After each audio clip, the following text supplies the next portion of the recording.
सो hey guys welcome. जैसा कि आज आप देख रहे हैं, मैं आया हुआ हूँ मेटल जिम जो बिलोंग करती है डॉक्टर सोम एंड सागर तुगनेत से।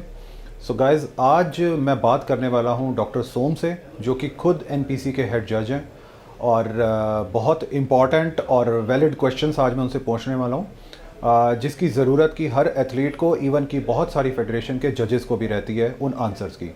सो क्या हैं वो क्वेश्चंस और क्या आंसर्स आज डॉक्टर सोम देने वाले हैं, आप इस पूरे वीडियो को देखिए और आई एम श्योर बहुत सारे एथलीट्स को इन आंसर से बहुत हेल्प भी होने वाली है आने वाले चैम्पियनशिप में।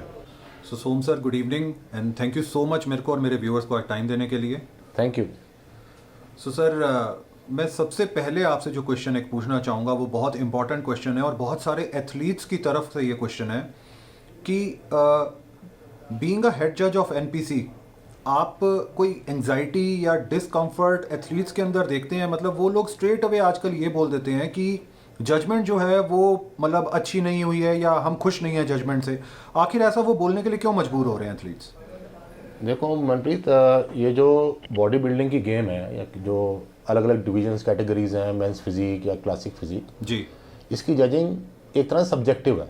अच्छा। ठीक है, पहली बात ये ठीक है।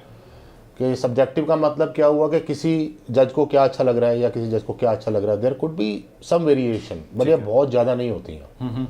जो भी हमारे जो जजिंग का पैनल है, जजेस जो हैं वो बहुत क्वालिफाइड जजेस हैं और बहुत लंबा एक्सपीरियंस है उनको। ठीक है। तो chances of they going wrong is literally next to impossible. But उसमें क्या ह्यूमन एरर होता है जी। राइट, हो सकता है जी। तो इसलिए हम हमेशा जजिंग की एक पैनल बनाते हैं जिसमें ऑड नंबर में जजेस होते हैं। 5 होंगे, 7 होंगे, ताकि कोई टाई ना हो।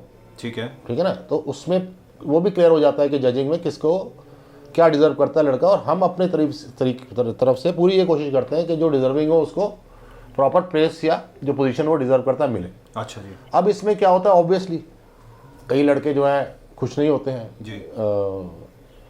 अपने जो उनको डिसीजन दिया गया या जो प्लेसिंग दी गई है।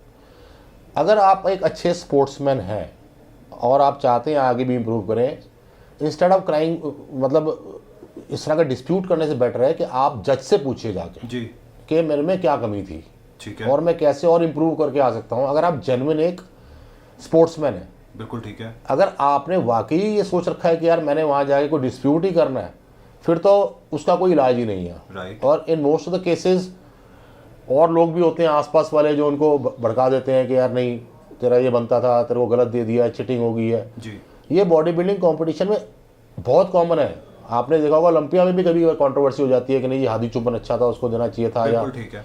ये ब्रैंडन करी अच्छा था, या कौन अच्छा था। यस। तो सब्जेक्टिव गेम में चलता है, बट इसका बेटर मेरा एडवाइस ये होगी हर स्पोर्ट्समैन से या एथलीट से कि अगर आपको लगता है कि आपको प्लेसिंग नहीं मिली है तो बेटर है आप ये डिस्कस करो जज से जाके। सो सर, मैं इसी से रिलेटेड एक और क्वेश्चन आपसे लेना चाहूँगा कि अगर कोई एथलीट उस जजमेंट से सेटिस्फाइड नहीं है तो वो कैसे अपील करे? आई मीन वो कैसे अप्रोच करे जज को? क्या वो स्ट्रेट जा करके पूछना शुरू कर दे या there is some kind of a process जिसको वो फॉलो करे और उसको उसका आंसर मिलेगा? देखिए, अगर जब कैटेगरी ओवर हो जाती है, जब स्टेज खाली हो जाता है और कोई और क्लास नहीं आई हुई, इन बिटवीन आप जा सकते हो। जजेस are always open to give you advice, इसमें कोई इशू नहीं है। ठीक है। सो नेक्स्ट एक चीज़ सर, वो भी बहुत कॉमन आजकल हो रही है, I mean across the federations and across the judgements, वो चीज़ भी चलती जा रही है। एक आज तक जो बॉडी बिल्डिंग का एक सिनेरियो रहता था इंडिया के अंदर, वो सिर्फ बॉडी बिल्डिंग कैटेगरी के साथ ही था। बट अब क्या हुआ है, एनपीसी के साथ में 2 और नई कैटेगरीज आ गई हैं। One is men's physique and classic. So जो 3 कैटेगरीज हैं, बहुत सारे एथलीट्स और बहुत सारी फेडरेशन के इवन जजेस, मैं बहुत रिस्पॉन्सिबिलिटी के साथ कह रहा हूँ, बहुत सारे जजेस को भी मालूम नहीं होता कि उसमें डिफरेंस क्या होता है तीनों कैटेगरीज के अंदर। सो प्लीज़ थोड़ा सा सर एक एजुकेटिव आंसर इन सब के लिए कॉमनली एक दे दीजिए। देखो, ऐसा है कि हमारी आईआईबीबी प्रो लीग की एक रूल बुक है। ओके। ठीक है, उसमें जजिंग का क्राइटेरिया बताया होगा। अच्छा जी। अब ये 3 डिविजन्स बनाने की जरूरत क्यों पड़ी? जी। इसका कोई पर्पस होगा ना, तभी 3 डिविजन्स बनाई है। अदरवाइज बॉडी बिल्डिंग के नाम पे सब चलाते रहते हैं। जी। जो मेंस फिजिक जो डिवीजन है उसके अंदर क्या देखते हैं हम, उसके अंदर एक सुंदर बॉडी देखी जाती है। उसमें बहुत ज़्यादा मस्कुलैरिटी, वेस्कुलैरिटी, स्ट्राइएशन, फाइबर्स नहीं देखे जाते हैं। अच्छा।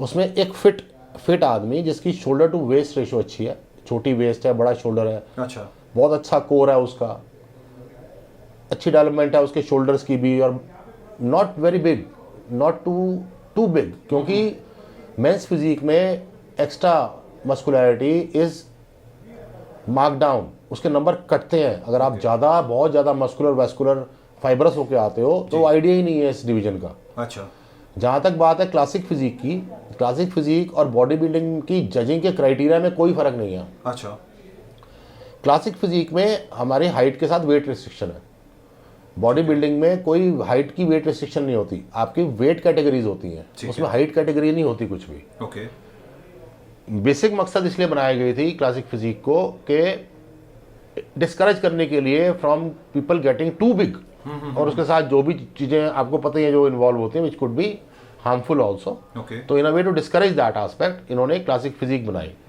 सो दैट उसमें ऑब्वियसली बॉडी बिल्डिंग और उसके रूल्स रेगुलेशंस जजिंग सेम है, बट उसमें क्लासिक इरा बॉडी बिल्डिंग जिसमें सुंदर body like Frank Zane types, वो एस्पेक्ट भी देखी जाती है कि बॉडी सुंदर हो, बहुत एक्सट्रीमली बड़ी ना हो, क्योंकि वेट रिस्ट्रिक्शन आ गई है हाइट के साथ उसमें।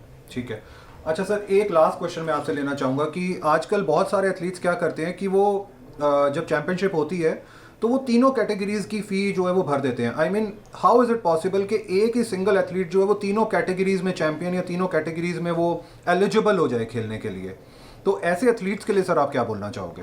देखो क्रॉसओवर्स होते हैं और क्रॉसओवर अलाउड है, मतलब ये कोई रूल नहीं है कि आप तीनों में नहीं खेल सकते। ठीक है। बट एक कॉमन सेंस क्या कहती है, देखिए एक तरफ है, एक एस्पेक्ट है मेंस फिजिक की, और दूसरी एक्सट्रीम क्या है, open body building, in between क्या आती है क्लासिक फिजिक, राइट जी।